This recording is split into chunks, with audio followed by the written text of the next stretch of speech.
और शुरुआत करेंगे एक सबसे बड़ी खबर के साथ। पिछले कई दिनों से मैंने आपको दिखाया कि पाकिस्तान के हालात बद से बदतर हैं। लोग कह रहे हैं मोदी जी बचा लो, लेकिन आज ये नहीं कह रहे बचा लो, आज कह रहे हैं मिला लो मोदी जी। यानी भारत में पाकिस्तान को मिला लो, भारत में पीओके को मिला लो।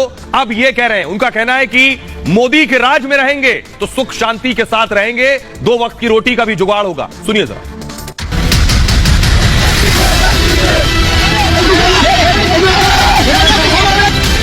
पाकिस्तानी ऑक्युपाइड जम्मू कश्मीर और मकबूजा गिलगित बल्तिस्तान को भारत का जो है वो दोबारा से आईनी हिस्सा बनाया जाए। हमें सिर्फ प्राइम मिनिस्टर मोदी चाहिए जो इस मुल्क के टेढ़ों को सीधा करे।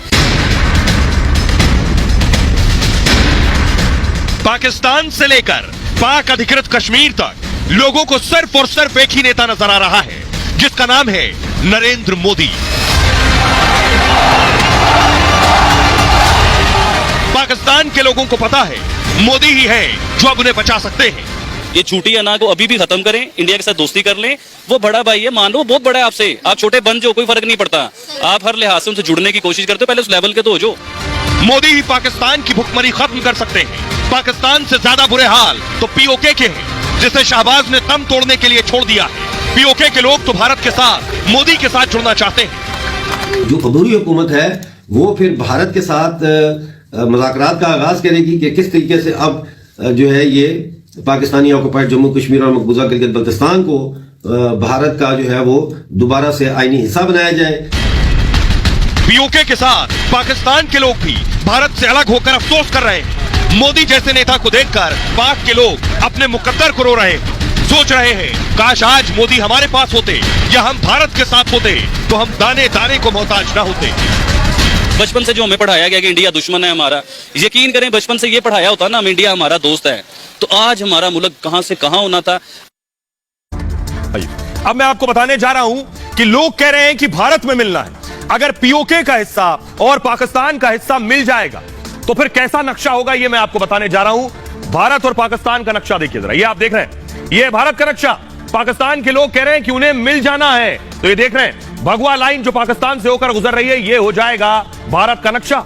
गिलगित बाल्टिस्तान के लोग कह रहे हैं हमें भारत में मिलना है, पाकिस्तान के लोग कह रहे हैं कि मोदी राज बेहतर है, हमें मोदी राज के साथ मिलना है, मोदी राज के साथ जुड़ना है। आपको बताता हूं कि पाकिस्तान में लोग ये बात क्यों कह रहे हैं।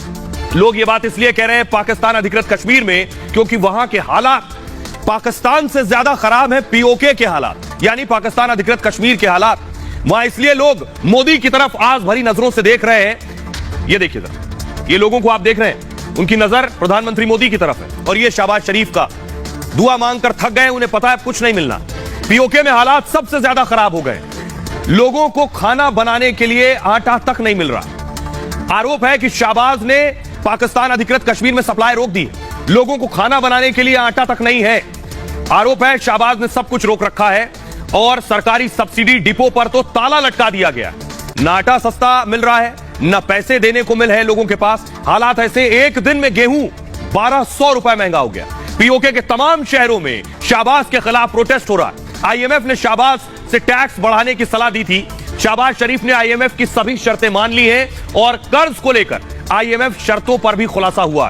दावा यह है कि जो अमीर हैं उनको टैक्स के लिए कहा गया, लेकिन बढ़ा दिया गया गरीबों का टैक्स। आईएमएफ ने कहा सरकारी और निजी वर्ग पर टैक्स लगाए, लेकिन जिनकी कमाई ज्यादा है उनसे ज्यादा टैक्स वसूलें, यह कहा गया। पाकिस्तान में जो लोग गरीब हैं उन्हें छूट दी जाए, यह कहा गया, लेकिन शहबाज ने गरीबों पर टैक्स का बम फोड़ दिया। ऐसा इसलिए क्योंकि शहबाज का वोट बैंक है उद्योगपति, रईस, कारोबारी, बड़ा वर्ग। शहबाज के समर्थक रिटेल और रियल एस्टेट से जुड़े हुए लोग। बड़े उद्योगपतियों को शहबाज ने ऊर्जा टैक्स सब्सिडी दे दी। शहबाज टैक्स बढ़ाकर वोटर को नाराज नहीं कर सकते हैं। दूसरी तरफ इमरान ने भी शहबाज के खिलाफ मोर्चा खोल दिया है। अक्टूबर में पाकिस्तान में चुनाव होने वाले हैं और ऐसे में शहबाज शरीफ की कुर्सी जाना तय है। शहबाज ने आईएमएफ की शर्तें नहीं मानी, इसलिए कर्जा नहीं मिला। यह खुलासा पाकिस्तानी मीडिया की रिपोर्ट से हुआ है। आइए अब आपको सुनवाते हैं पाकिस्तान के वो लोग, पीओके के वो लोग, वो एक्टिविस्ट जो कह रहे हैं भारत से मिलना बेहतर है। इस वक्त यह है कि पाकिस्तान बकौल पाकिस्तानी वजीर दिफा आसिफ ख्वाजा के दिवालिया हो चुका है। पाकिस्तानी ऑक्युपाइड जम्मू कश्मीर और मकबूजा गिलगित बल्तिस्तान को भारत का जो है वो दोबारा से आईनी हिस्सा बनाया जाए। हमें मोदी मिल जाए, हमें तो नहीं नवाज शरीफ चाहिए, ना बेनजीर चाहिए, ना हमें इमरान खान चाहिए, कोई भी नहीं, जनरल मुशर्रफ भी नहीं चाहिए, हमें सिर्फ प्राइम मिनिस्टर मोदी चाहिए। गोल एंड फाइनल गोल क्या है वो कुछ भी हो सकता है। इस वक्त फाइनल गोल जो है वो अचीव करने के लिए कोई भी ऐसी सियासी जमात या कैंपेन ग्रुप इतना ताकतवर नहीं है कि वो अवाम को अपने पीछे लगा के उस हतमी गोल को हासिल कर सके। रिसेंटली आप इंडिया से दोस्ती कीजिए, आपका चिकन भी सस्ता हो जाएगा, आपके टमाटर, प्याज, आलू, ईच एंड एवरीथिंग, हर चीज सस्ती हो जाएगी। अगर अभी भी अना अपनी जो झूठी अना, इसे झूठी अना कहते हैं, ये झूठी अना को अभी भी खत्म करें, इंडिया के साथ दोस्ती कर लें। वो बड़ा भाई है, मान लो बहुत बड़ा है आपसे। हमारे पास ना खाने को आटा है, ना हमारे पास पानी है, ना हमारे पास रोजगार है, ना हमारे पास तालीम है, और ना ही हमारे पास सेहत की सहूलत है, और ना ही हमारे पास सफरी जो जरूरत की सड़कें हैं, ना ही वो है। इंडिया के साथ मिलजुल के रहने के लिए तैयार है, आप मोदी की हुकूमत को भी कबूल करने को तैयार हैं? जी बिल्कुल तैयार हैं। मोदी साहब ग्रेट मैन क्या कर रही हैं, आप मोदी को बुरा इंसान थोड़ी है। इंडिया के जो मुसलमान हैं वो 150 रुपए लीटर पेट्रोल ले रहे हैं ना, 150 रुपए का चिकन इंडिया वाले ले रहे हैं ना, इंडिया के मुसलमान, तो हम भी इंडियन मुसलमान होते। आइए, लोगों को आपने सुन लिया, लोग क्या कह रहे हैं। अब करगिल में यानी पीओके में जो लोग रहते हैं वो नारे लगा रहे थे, एम्बियन दीजिए, लोग नारे लगा रहे हैं कि करगिल का रास्ता खोल दो, भारत में जाना है। ये पाकिस्तान ऑक्युपाइड कश्मीर के लोग पिछले दिनों नारा लगा रहे थे, कह रहे हैं करगिल का रास्ता खोल दो। फुल स्क्रीन सुनाइए जरा, लोग कह रहे हैं उस तरफ जाना है। आर पार जोड़ दो, करगिल रोड खोल दो, आर पार जोड़ दो, आर पार जोड़ दो, करगिल रोड खोल दो, आर पार जोड़ दो, करगिल रोड खोल दो, आर पार जोड़ दो, आर पार जोड़ दो, करगिल रोड खोल दो, आर पार जोड़ दो, करगिल रोड खोल दो, आर पार जोड़ दो, आर पार जोड़ दो, करगिल रोड खोल दो, आर पार जोड़ दो, करगिल रोड खोल दो, आर पार। तो ये पाकिस्तान अधिकृत कश्मीर के लोग हैं, कह रहे हैं आर पार खोल दो, भारत में मिलना है। लेकिन क्या भारत मदद करेगा? पहली बार भारत ने बताया कि वो पाकिस्तान की मदद करने वाला है या नहीं। भारत का टेक है, भारत का कहना है पाकिस्तान का भविष्य उसके कार्यों पर निर्भर है। पाकिस्तान क्या चाहता है वही उसका मुकद्दर तय करेगा। यह पाकिस्तान को देखना है कि आर्थिक परेशानियों से उसे निकलना कैसे। गंभीर संकट में फंसे श्रीलंका की भारत ने मदद की थी, लेकिन पाकिस्तान के साथ रिश्ते बिल्कुल अलग हैं। बिना किसी कारण के कठिन परिस्थितियां नहीं बनती। भारत का कहना है पाकिस्तान के साथ कोई ऐसा संबंध नहीं कि हम उसकी मदद करें। पाक सीमा पार से आतंकवाद को बढ़ावा देता है, जिसने दोनों देशों के रिश्ते सबसे ज्यादा प्रभावित हुए। भारत पड़ोसियों की मदद के लिए हमेशा तैयार है। भारत ने श्रीलंका के बुरे वक्त में भी मदद की थी। पड़ोसी की चिंता हिंदुस्तान की चिंता होती है, लेकिन पाकिस्तान को लेकर देश की भावनाएं इस वक्त अलग है। पाकिस्तान को बाहर निकलने का रास्ता खुद खोजना होगा, यह भारत का कहना है। सुनिए जरा, पहली बार भारतीय विदेश मंत्री ने पाकिस्तान के हालात को लेकर, उनकी मदद को लेकर कुछ कहा है। Pakistan's future is largely determined by Pakistan's actions and by Pakistan's choices. I mean, nobody reaches a difficult situation sort of suddenly and without cause. So it is for them to find a way out. Our relationship today is not one, where we can be relevant directly to that process. There's naturally a neighbor's concerns and worry, but there's also a feeling, look, we have to help them to get through this. Tomorrow, if something happens to some other neighbor, that would be the case as well. But what the sentiment in this country is about Pakistan. तो विदेश मंत्री कहे हैं, आपको पता है कि इस देश में पाकिस्तान को लेकर भावनाएं क्या है, बिल्कुल सही कह रहे हैं। लेकिन मैं आपको बताऊं, पाकिस्तान की तिजोरी खाली हो चुकी है, बदहाली है, तिजोरी में एक पैसा नहीं बचा है। और पैसा नहीं है तो पाकिस्तान क्या कर रहा है वो देखिए जरा। पैसा नहीं है तो पाकिस्तान ये कर रहा है, ये तिजोरियां देखिए जरा, जितनी खुल रही है, 1 2 3 4 5 6 7 8 9 10 12 ये और एक 13 वो, सब खाली है, सबके ढक्कन खाली है। आर्थिक संकट से बेरोजगारी और अराजकता बढ़ रही है पाकिस्तान में। शाहबाज समझ नहीं पा रहे हैं कि पाकिस्तान को कैसे बचाएं। ये नोट आप देख रहे हैं, ये जो नोट हवा में उड़ रहा है और उड़ता हुआ दिखाई दे रहा है, बस ऐसे ही कुछ नोट बचे। आईएसआई का सीक्रेट सर्विस फंड जो है वो भी सीमित कर दिया गया। लग्जरी सामान कारों पर जून 2024 तक रोक लगा दी गई है। पाकिस्तान में कागज का इस्तेमाल कम कर दिया जाएगा। 3 साल से खाली पड़े पद अब खत्म कर दिए जाएंगे। किसी भी विभाग में कोई भर्ती अब नहीं होगी पाकिस्तान में। जो रिटायर हो गए उनकी भी पेंशन सीमित कर दी जाएगी। सांसदों नेताओं से सुरक्षा प्रोटोकॉल वापस लेने की तैयारी है। रिटायर्ड जजों को पेंशन सिर्फ 5 लाख तक ही मिलेगी। सुरक्षा में अब काफिला नहीं, सिर्फ एक वाहन चलेगा, यानी अब शाहबाज ऐसे ही चलेंगे सुरक्षा के बिना। मंत्रियों को जो लग्जरी वाहन दिए वो वापस ले लिए जाएंगे। कैबिनेट मंत्रियों की कारों की नीलामी करवाई जाएगी। मंत्रियों को बिजली पानी का बिल अब सरकार नहीं देगी, अपनी जेब से भरना होगा। सरकारी आवासों की भी नीलामी कर दी जाएगी। 5 स्टार होटलों में कोई मंत्री नहीं रहेगा। बैठकों के दौरान सिर्फ चाय बिस्किट मिलेंगे। कैबिनेट के आधे सदस्यों की सैलरी बिल्कुल नहीं दी जाएगी और जिनको मिलेगी 15% लगभग काट के मिलेगा। किसी भी सहयोगी स्टाफ को भी साथ नहीं ले जा सकेंगे। अगर मंत्री नेता विदेश गए तो सफर इकोनॉमी में होगा। सरकारी विभागों संस्थाओं का बजट 15% कम कर दिया गया है। विदेशों में पाकिस्तानी दूतावास का बजट भी कम होगा। यह है जो पाकिस्तान की तरफ से कदम उठाए गए हैं। और हालात ये, मारा जा रहा है बेचारा गरीब आदमी, मारा जा रहा है रोज कमाने रोज खाने वाला। शादियां करना मुश्किल हो गई है पाकिस्तान में। एक शख्स की शादी थी, आपको बताऊं, वो शादी करने जा रहा था लेकिन शादी नहीं कर पा रहा है। क्यों? इसलिए शादी नहीं कर पा रहा है क्योंकि पेट्रोल के दाम बढ़ गए। गाड़ी से जाएगा कैसे, लोग कैसे आएंगे? सुनिए। मैं पता नहीं किसी बेली यार मिहनत किया लभ्या रिश्ता लभ के सारा कुछ परसों रात मेहंदी की थी, अगले दिन बरात की तैयारी करनी, सारा कुछ करना, बरात जानी सी। रात पेट्रोल महंगा हो गया। सारे रिश्तेदार इनकार करता ही नहीं आ सकते, भाई पेट्रोल बड़ा महंगा। हर रिश्तेदार फोन करके कह रहा भाई 5-5 10-10 लीटर पाओ फिर असं जावांगे। भाई मैं आप खोरे किवें पवाना? मैं पता नहीं किसी बेली यार मिहनत की भाई तू करना जो कुछ करना। उनको के पैदल आ जाए वहां से, पैदल आ जाए कि ये बंदा पूछे नाल वाली गली च जाना है। चंगा भली दूर रात यार को 25-30 किलोमीटर सफर है। अच्छा आप अकेले चले जाए?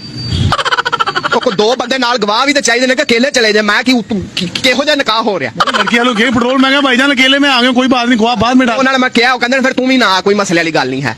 हुण बंदा किधर जाए? लड़की क्या रिश्तेदारों में हुआ है या बाहर से हुआ है? कहां से? यार तू ये छड़ हो गया किसी तरीके नाल। 100 दरबार दी चादर लाई, 100 जगह मिन्नतां तरले कीते ने, 100 नफल मंगा। अब आपको बताते हैं किन किन कंपनियों पर ताले लटक गए। क्यों? क्योंकि कुछ है नहीं तो बड़ी बड़ी कंपनियों पर ताले लटक गए। कंपनियों की तस्वीर मैं दिखा रहा हूं, देख रहे हैं। शाहबाज शरीफ दरबान बनकर बाहर बैठे हैं, कंपनियां ताला लगाकर चली गई हैं। कौन सी कंपनी है ये मैं आपको बताऊंगा। सबसे पहले Gandhar tyre and rubber company, automobile के लिए टायर और ट्यूब बनाती है कंपनी। 13 फरवरी से अपना प्लांट बंद कर दिया है इसने। कहा है कच्चा माल का आयात नहीं कर पा रहे हैं इसलिए बंद कर दिया है। दूसरी सुजुकी मोटरकॉप, जनवरी में मैन्युफैक्चरिंग प्लांट पर ताला लगा दिया है। कहा है मैन्युफैक्चरिंग के लिए पुर्जे ही नहीं मिल रहे हमें, तो चलाएं कैसे। इंडस मोटर्स, पाकिस्तान में मैन्युफैक्चरिंग प्लांट इन्होंने भी बंद कर दिया अपना। आयात पर बैन के बाद ताला लटका दिया है। बलूचिस्तान व्हील्स लिमिटेड, पिछले साल दिसंबर में कंपनी पर ताला लटकाया था इन्होंने। कहा है कम बिक्री के चलते प्लांट बंद कर दिया है। KSB pumps company, industrial pumps बनाने वाली कंपनी ने भी ताला लगा दिया है। यह हाल है उन जगहों के, उनका कहना आयात पर प्रतिबंधों के चलते हमने यह फैसला लिया है। यह हालात है कंपनियों के। अब आप अंदाजा लगाइए पाकिस्तान के माली हालात क्या है। अब मैं आपको दिखाने जा रहा हूं कि कैसे तालिबान घुस रहा है। ये देखिए जरा, तालिबानियों को पता चल गया पाकिस्तान के पास आटा रोटी दाल भी नहीं है, तो बारूद या गोली का इंतजाम कैसे करेंगे इन्हें रोकने के लिए। तो तालिबानी देखिए पाकिस्तान के अंदर घुस रहे हैं। ये वो तस्वीरें हैं, फुल स्क्रीन लीजिए जरा इसे। अब ये तालिबानी अंदर घुसकर आटा नहीं बांटेंगे, फूल नहीं देंगे, अंदर जाकर गोलियां चलाएंगे। ये जो आप देख रहे हैं ये तालिबानी है जो पाकिस्तान की सीमा के अंदर दाखिल हो रहे हैं गोलियां चलाने के लिए। आइए अब मैं आपको दिखाने जा रहा हूं, तालिबानी तो घुस रहे हैं पाकिस्तान के अंदर, लेकिन भारत ने अफगानिस्तान की मदद की थी बुरे हालात में। तो ये जो आतंकी आप देख रहे हैं ये आतंकी था तालिबान में। भारत ने कहा इसे मार दो, हमारे लिए आतंकी है। तो तालिबान ने अफगानिस्तान में भारत के लिए इस आतंकी को ढेर कर दिया। यह है फर्क। जो तालिबान को पाल पोस रहा था पाकिस्तान, आज उस पर गोलियां बरसा रहा है वो तालिबान। भारत ने समझा कि किस वक्त मदद करनी चाहिए। अब देखिए जरा, ये आतंकी को देख रहे हैं, आतंकी एजाज को तालिबान ने ढेर कर दिया है। और क्यों ढेर किया है तस्वीर मैंने आपको दिखा दी, इसे मूव कीजिए आगे। एजाज को ढेर कर दिया। एजाज ने भारतीयों को कई बार टारगेट किया था। काबुल और जलालाबाद में सुसाइड अटैक कराए। जनवरी में भारत ने एजाज को आतंकी घोषित कर दिया था। आतंकी एजाज अहमद अफगानिस्तान में रह रहा था। भारत ने तालिबानी सरकार के सामने इस मुद्दे को उठाया, जिसके बाद एजाज को तालिबान ने ढेर कर दिया है। आतंकी की बहन ने बताया कि अधिकारियों ने उसको बुलाया था। इसके बाद आतंकी के मारे जाने की सूचना मिली। आतंकी एजाज बचपन में श्रीनगर से पाकिस्तान चला गया था और पाक में हरकतुल मुजाहिदीन में शामिल हो गया जाकर। पाकिस्तान में ही एजाज को आतंकी ट्रेनिंग दी गई थी। भारतीयों के खिलाफ एजाज आतंकी मिशन चला रहा था। अब तालिबान ने भारत के दुश्मन को ढेर कर दिया है। यह पाकिस्तान को सीखने की जरूरत है। खबरों में आगे बढ़ते हैं। आज की एक और बड़ी खबर है। पिछले कई दिन से उद्धव ठाकरे को नींद नहीं आ रही है। नींद तो वैसे महीनों से नहीं आ रही है। उद्धव को अब सुप्रीम झटका लगा है। झटका इसलिए लगा है कि इनका मकसद था कि इनका सब कुछ कहीं छिन ना जाए, फिर सड़क पर ना आ जाए, इसलिए सुप्रीम कोर्ट पहुंचे। लेकिन सुप्रीम कोर्ट से भी बड़ा झटका लगा। रिपोर्ट देखिए जरा। नाम और निशान छीनने के बाद शिंदे को रोकने सुप्रीम कोर्ट पहुंचे थे उद्धव ठाकरे। चुनाव आयोग के फैसले के बाद हर दिन उद्धव को झटके लग रहे हैं और आज सुप्रीम कोर्ट ने भी उद्धव को एक झटका दे दिया है। चुनाव आयोग के फैसले पर सुप्रीम कोर्ट ने स्टे लगाने से इनकार कर दिया। उद्धव को बीएमसी से लेकर